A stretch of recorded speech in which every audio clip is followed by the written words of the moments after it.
Práctica de laboratorio número 2 del curso de Sistemas Automáticos de Control de Vuelo. En este video hablaré acerca de mi interpretación y resultados después de realizar este laboratorio, que consistió en entender todo lo relacionado a los servomecanismos. En este caso trabajamos con un servo muy básico que es el ESG90. Aquí tenemos un diagrama muy básico, o un sistema de funcionamiento de un servo muy básico. Solamente, trata de mostrarnos cómo es el principio de funcionamiento de un servomotor, o sea, cómo se le ordena a un servo para que funcione. En este caso, el que le ordena a nuestro servo es una placa Arduino, que es un Arduino 1. Básicamente el Arduino es una placa, que nos permite establecer cualquier tipo de conexión entre el microcontrolador, que es el Arduino, y entre, ya puede ser sensores o actuadores. O sea, el Arduino es la computadora que controla y recibe información de diferentes sensores o actuadores. Un Arduino, en este caso, pasando a la aviación, se puede decir que es una computadora ya sea de los sistemas tan esenciales como son el FMS, como el Flight Management Computer, o también puede ser sobre una computadora de AFSS. Se dice esto porque estos sistemas controlan a diferentes controles de vuelo de la aeronave, ya sean controles de vuelo, y también reciben diferentes informaciones de otros sensores. En el mundo de la aviación, los servoactuadores eléctricos son muy utilizados. Uno, porque trabajan a muy altas potencias, son baratos, son de fácil mantenimiento, trabajan a grandes velocidades. También son fáciles de controlar, son muy precisos, y lo más importante es que este tipo de servos son muy livianos a comparación de los hidráulicos y de los neumáticos. Aquí tenemos el Arduino es la computadora y el servo es el que recibe la información desde el Arduino, desde la computadora se puede decir. Y también el Arduino también simula una computadora que recibe diferentes informaciones de diferentes tipos de sensores, ya sean de presión, temperatura.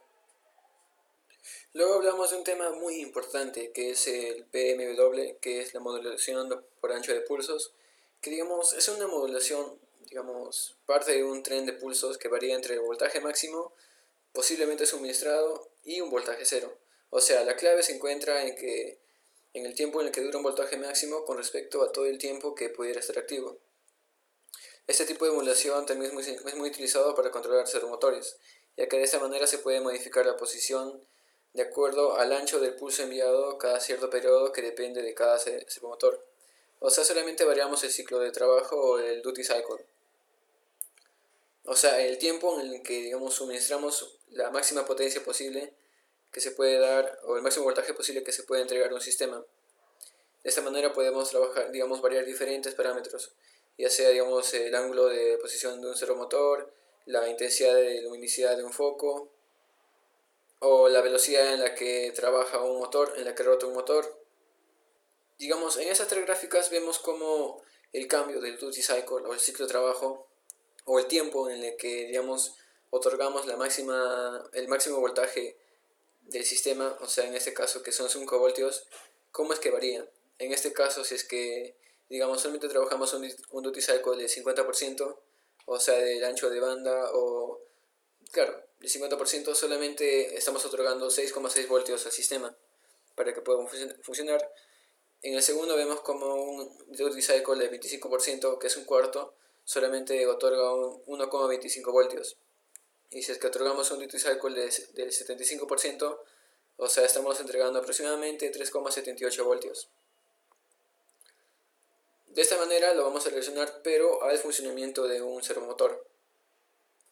Aquí tenemos, por ejemplo, cuando el voltaje 1 es mayor al voltaje 2, tenemos 3,78 es mayor a 1,22 voltios.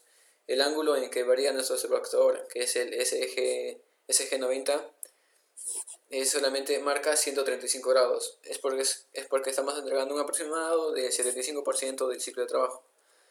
Determinamos que un voltaje de 3,78 origina un duty cycle que llega al 75%, y porque solo ingresa suficiente voltaje para que el servoactuador se mueva a una posición de 135 grados. Cuando un voltaje 1 es mayor al voltaje 2, o sea 1,6 voltios es menor que 3,74 voltios, nuestro servoactuador marca una posición de 45 grados. Determinamos que un voltaje de 1,26 voltios origina un duty cycle que llega, digamos, aproximadamente al 25%, o sea, solamente llega suficiente energía o voltaje al servo para que marque una posición de 45 grados. Cuando el voltaje 1 es igual al voltaje 2, tenemos que 2,34 es aproximadamente 2,6 voltios. Nuestro servo marcará una posición de 90 grados. Determinamos que un voltaje de 2,4 voltios origina un duty cycle de 50%, la mitad del trabajo. Digamos que nuestro observador actuará o se moverá a una posición de 90 grados. O sea, dependiendo del tiempo en el que otorgamos a nuestro sistema el máximo voltaje, digamos, posible, de esa manera podemos variar el ángulo de nuestro observador. Otra manera de la que se hacía antiguamente para controlar la potencia del que ingresaba a un sistema era utilizando un potenciómetro. Pero solamente el potenciómetro, digamos, hacía ingresar al sistema solamente la mitad del voltaje o una cierta parte del voltaje, ya que el potenciómetro hace variar su resistencia. Pero el voltaje que no ingresa al sistema, digamos, se convierte en sobrecalentamiento para el potenciómetro. Y además el sistema está, digamos, todo el tiempo está trabajando a la misma potencia. Si en este caso son 5 voltios, todo el momento está trabajando a 5 voltios. Solamente ingresa la mitad y la otra mitad se convierte en sobrecalentamiento. Pero utilizando los PMW o una modulación por ancho de pulsos, digamos, solamente estamos otorgando al sistema el voltaje que necesita. Y no hay ningún tipo de desperdicio de voltaje.